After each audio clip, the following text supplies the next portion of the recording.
Tony Stewart getting ready to climb out of his race car, and what a surge his team has made, going from 9th in the points to start this chase to 2nd in the point standings. And it was a big win for this team. They have been so close throughout the course of this season and hadn't been able to get to victory lane, but today they do it.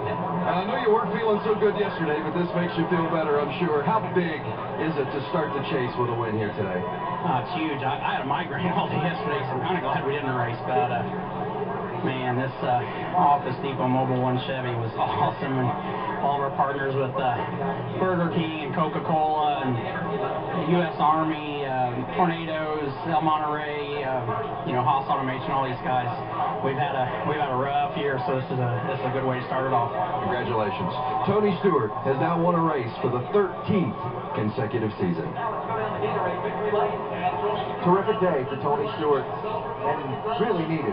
Yeah, really needed, but just shows, we were talking about maybe 6 or 7 teams strong. This obviously has one more to the mix at least. Yeah, this started a few weeks ago when he had the great run at Atlanta, and then last week at Richmond, and now the win here.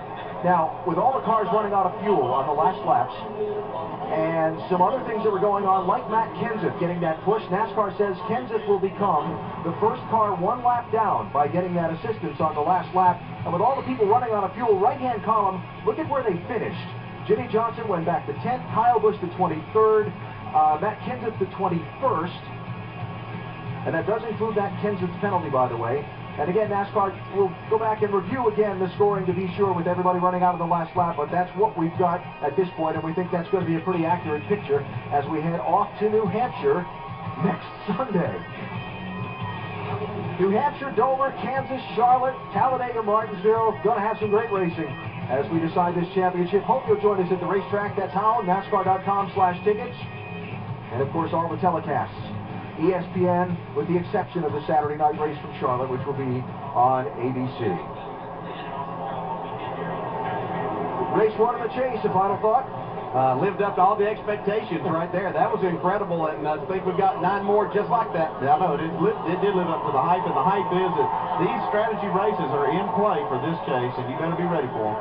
Race number 2 to a flat mile track, New Hampshire, next Sunday. Coverage ESPN starting at 1 Eastern Time. NFL Primetime, presented by Bud Light, is next. This has been a presentation of ESPN, the worldwide leader in sports. Tony Stewart wins in Chicagoland.